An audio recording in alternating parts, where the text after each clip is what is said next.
ES Audio. Hi, I'm John Weeks, and this is the Evening Standard's Tech and Science Daily. Coming up, how to avoid negative feelings from mindless scrolling. But first, a pill that claims to be able to get rid of a hangover is now on sale in the UK. The supplement, created by probiotic firm Myrkl, rapidly breaks down alcohol in the gut before it reaches the liver.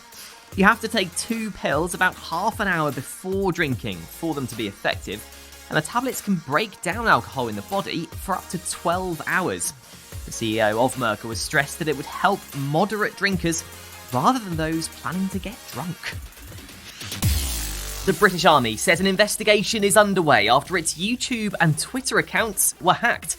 Its YouTube was flooded with videos on cryptocurrency and pictures of Elon Musk, and its official Twitter account retweeted several posts, apparently about NFTs.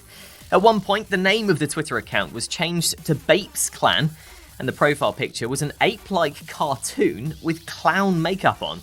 The account was changed back to normal by Sunday evening, and an army spokesperson said they're taking the breach extremely seriously. A research leader at Kew Gardens in London has been talking to us about a type of giant waterlily which is apparently new to science. To me, it looks kind of otherworldly, almost like a creature. And it has these massive blooms, kind of 15-20 centimetres across, that flower over 2 nights and trap beetles. Alex Monroe said the plant has been grown at Kew Gardens for over 177 years, but was only recently revealed as a new type of plant thanks to new data and expertise. He said they can grow from a seed into a 3-metre leaf in the space of 3 to 4 months, and told us why they grow so rapidly. They grow on the edges of these big river systems that will either flood or dry out periodically, so they have to just hit the ground running, grow as quickly as they can, push everything else out of the way, put their flowers out, produce the seed, and then they're kind of secured for the next season. And Alex said despite their size, there's not a lot of data about the different places the plant grows naturally. So even though it's massive and really obvious, and you can't walk by without seeing it, and you can see it from space, you can see it on Google Earth, but there are not many collections, and I think it's because they're very difficult to collect, and as a result we don't have many data points for these species distributions. Now, if you often find yourself mindlessly scrolling through social media, a social psychologist from Oxford University may have the answer to avoid the negative feelings associated with it. Just pause for a second, look away from the screen, and just ask yourself, would I like to continue or would I like to stop? And you will notice there's self-criticism, there's judgment. I want to stop, but I can't. Those sort of thoughts, allowing them and noticing what's kind of running the show is helpful. Mary Kempnich said she's been looking at mindfulness and how we use social media and believes we have an inherent desire to avoid being bored. She told us there's a social experiment that backs that up. That essentially showed people when they're given a chance for 15 minutes to just be by themselves with their thoughts, no distractions, 2/3 of men and 1/4 of women prefer to give themselves electric shocks than to just sit there. But Mary says we should actually try to embrace being bored sometimes so that we deal with things like negative thoughts and potentially come up with new ideas. If you let yourself be bored, you will be idle, you won't be ambitious anymore, your drive will die. That's the fear, right? If we don't force ourselves to move, then we will stop. But rather it's once we let air in and we let there be a little bit of boredom where we don't know what to do with ourselves and we learn to cope with the unpleasantness of that, new stuff can come from that. Researchers in Australia believe humpback whales can learn complex songs from whales from other regions. They said New Caledonian humpbacks learned the exact sounds made by whales from Australia's east coast, and the songs go something like this. The team at the University of Queensland said it indicates a level of cultural transmission beyond any non-human species.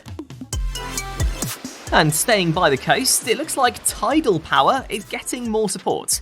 The company behind the world's most powerful tidal turbine has just received £8 million in funding to go towards generating electricity. Orbital Marine Power has built a floating 74-metre turbine which generates power from the waves and can provide energy for around 2,000 UK homes each year. Ubisoft says it's going to shut down multiplayer and online services for 15 of its games in September. Far Cry 3, Splinter Cell Blacklist, and 5 Assassin's Creed games will all be shut down.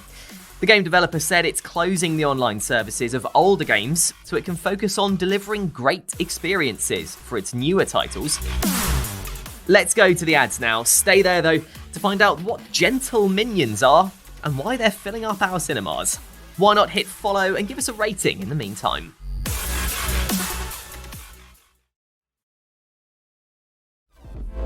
Welcome back. It turns out Mars can be quite a windy place. NASA's Perseverance rover on the Red Planet has felt the brunt of that wind after it was damaged by pebbles caught in the gusts.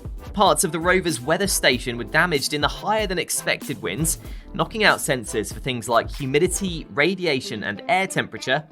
But experts say the damaged sensor still provides speed and direction magnitudes for wind on the planet, despite the damage to the other modules. And finally, it looks like a TikTok trend has made its way to cinemas all over the world. Groups of teenage Despicable Me fans have been turning up to theatres in suits for the latest film in the franchise, Minions: The Rise of Gru. The phenomenon is being called the Rise of the Gentle Minions, and it's thought to be a way of showing respect for the franchise. And even Universal Pictures has got in on the joke, posting a picture on Twitter of 3 minions wearing suits, with the caption, "3 tickets to the Rise of Gru, please." You're up to date. Come back at 4 p.m. for the Leader Podcast, where we bring you the latest news and analysis from the Evening Standard in London. We'll be back tomorrow at 1 p.m. See you then.